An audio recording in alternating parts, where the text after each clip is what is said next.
I'm going to give you the lowdown on the down payment.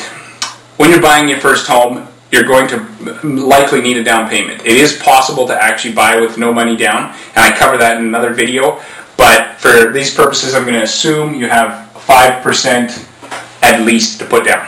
So the big thing about down payment is it can come from 3 different sources. It can be a gift, it can be a loan, so you can get a loan for a down payment, and it can also be just saved. It can be your own money. And one of the ways people do that is they use RRSPs. That's covered in another video on how to use RRSPs for your down payment.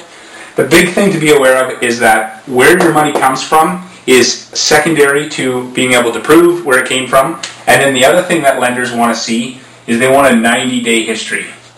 They want to know where that money, and it's an anti-money laundering thing. They just want to be aware of, okay, where did it come from? You can have a down payment that's a partial gift and partial RSP. You can have a down payment that's partial loan, partially you're saved.